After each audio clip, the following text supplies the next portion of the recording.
Welcome to the timeless science. Physics defines empty space as nothing, yet nothing behaves like something. It pushes, it pulls, and it leaves measurable fingerprints on reality itself. This is the paradox that refuses to disappear. How can emptiness exert force? By the end of this chapter, you will understand why modern physics was forced to abandon the idea of true emptiness altogether. For most of scientific history, empty space was treated as silence. Objects existed. Forces acted. Space itself was assumed to be passive, an invisible stage where events unfolded but which never participated. This idea felt natural. If you remove all matter from a box, intuition says nothing remains. No weight, no pressure, no activity, just absence. That intuition is wrong. At the smallest scales, removing matter does not bring calm. It exposes instability. Quantum mechanics shattered the idea that the universe can ever fully settle. Even in the lowest possible energy state, space cannot be perfectly still. Fields that permeate reality continue to fluctuate. Not violently, not chaotically, but persistently. Space jitters. It refuses silence. This insight remained abstract until it produced a concrete prediction. If empty space is truly inactive, then constraining it should change nothing. But quantum theory said otherwise. It predicted that when empty space is squeezed between boundaries, its internal structure changes. And when that structure changes, force appears. The idea sounded absurd. Two uncharged metal plates. No particles between them. No electric attraction. No magnetic interaction. And yet, when placed extremely close together in a vacuum, they should move toward each other. Not because something is present, but because something is missing. Certain fluctuations are excluded. Others remain. The imbalance creates pressure. For decades, this remained a theoretical curiosity. Then it was measured. The force was small but precise. Repeatable. Unavoidable. Empty space pushed inward. This moment forced physics to cross a line. The vacuum could no longer be dismissed as absence. It behaved like a physical system with properties and limits. Space itself responded to boundaries. It reacted to geometry. It exerted influence without containing matter. By the late 20th century, physicists began to describe the vacuum in unsettling terms.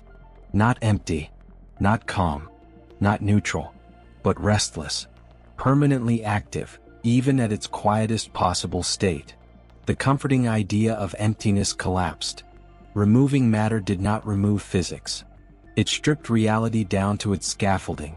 What no one yet understood was how far this would go. The same invisible activity measured between metal plates would soon be linked to the expansion of the entire universe. Once empty space was shown to exert force in the laboratory, a far more dangerous question emerged. If the vacuum has energy, gravity cannot ignore it. According to general relativity, every form of energy shapes spacetime. The vacuum should not be an exception. It should influence the universe itself. For a long time, this possibility felt theoretical and distant. The universe was assumed to be slowing down under its own gravity. Galaxies were moving apart, but the pull of matter was expected to gradually break that expansion. This picture was comforting. It matched intuition. Expansion should lose momentum. In the late 20th century, astronomers decided to test that assumption. By observing distant supernovae, researchers could look back in time and measure how fast the universe was expanding billions of years ago. The expectation was simple. Expansion in the past should appear faster than it is today. Gravity should have been slowing everything down. The data said the opposite. Expansion was accelerating. The universe was not coasting. It was being pushed. This result stunned cosmology. There was no known form of matter capable of producing such behavior. The force was uniform. It acted everywhere. It did not clump like galaxies or fade like radiation. The only explanation that fit the observations was unsettling. Space itself carried energy. This effect became known as dark energy, but the name was misleading. Nothing mysterious was being added. The properties matched exactly what vacuum energy should produce. Empty space was not a passive background. It was an active participant in cosmic evolution. Independent evidence followed. Measurements of the cosmic microwave background revealed a universe with near-perfect geometric balance. That balance required an additional energy component spread evenly across space. Ordinary matter accounted for only a fraction of the total. The rest had to come from emptiness itself. Laboratory physics echoed the same message at vastly smaller scales. Particles moving through a vacuum did not behave as if they were traveling through nothing. Their energy shifted. Their paths subtly changed. Space responded. By the early 21st century, the conclusion was unavoidable. Empty space pushes outward on the universe. It resists gravitational collapse. It accelerates expansion. The same vacuum that presses inward between metal plates pushes galaxies apart across billions of light-years. But this realization opened a deeper wound. If vacuum energy is real, physics should be able to calculate its value. The equations that describe quantum fields should tell us how strong this effect is. They did. And the answer was a catastrophe. The next chapter explores how empty space produced the single worst prediction in the history of physics. When physicists attempted to calculate the energy of empty space, they expected difficulty. They did not expect disaster. Quantum field theory treats the vacuum as a sum of contributions from every field that exists. Even when matter is removed, each field retains a lowest possible energy. Each contribution is small, harmless on its own. But space does not contain one field. It contains many. And each field contributes at every possible scale. When these contributions are added together, the result is staggering. The predicted energy of empty space is not slightly larger than what the universe displays. It is not moderately wrong. It exceeds observations by an amount so extreme that comparison becomes meaningless.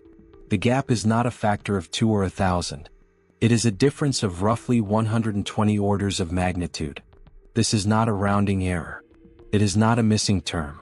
It is the largest failure of theoretical prediction ever recorded in science. In 1988, Steven Weinberg formalized the problem and gave it a name: the cosmological constant problem. It described a universe where theory and observation violently disagreed, yet both sides were supported by decades of successful experiments. The irony runs deeper. The cosmological constant itself was introduced much earlier, not by quantum theory but by gravity. In 1917, Albert Einstein added the term to his equations to prevent the universe from collapsing. When cosmic expansion was later discovered, he removed it. The constant seemed unnecessary, even embarrassing. Decades later it returned. Not as a mathematical convenience, but as an observed feature of reality. The universe required it. Expansion demanded it. And yet, quantum theory could not explain why it was so small. Physicists searched for solutions. Some proposed hidden cancellation mechanisms that perfectly balanced vacuum energy. Others suggested new symmetries that forced the value toward zero. None succeeded. The equations remained intact. Reality remained stubborn. Observations only sharpened the contradiction. Precision measurements showed that vacuum energy is remarkably stable. It does not fluctuate. It does not decay. It remains constant across billions of years of cosmic history. Exactly the behavior theory struggles to justify. Meanwhile, laboratory experiments continue to confirm vacuum effects at microscopic scales. Atomic energy levels shifted. Particles responded. Empty space was undeniably active. Two pillars of modern physics stood face to face. Quantum field theory described the vacuum as overwhelmingly energetic. General relativity revealed a universe barely affected by it. Both theories worked everywhere else. When applied to nothing, they failed together. The vacuum became the fault line of modern physics, exposing a deep fracture beneath its most successful ideas.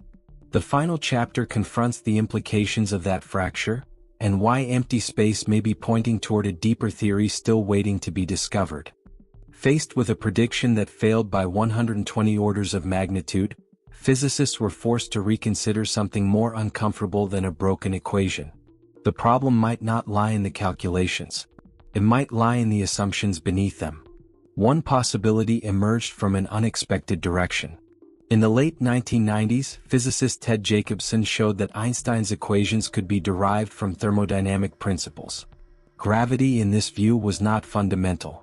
It emerged from deeper statistical behavior, much like temperature emerges from molecular motion. If spacetime itself is emergent, then vacuum energy may not gravitate in the naive way quantum theory assumes. This idea changed the question. Instead of asking why vacuum energy is small, physicists began asking whether they were allowed to treat it as ordinary energy at all. If space is not fundamental, then emptiness may be governed by rules that current theories do not capture.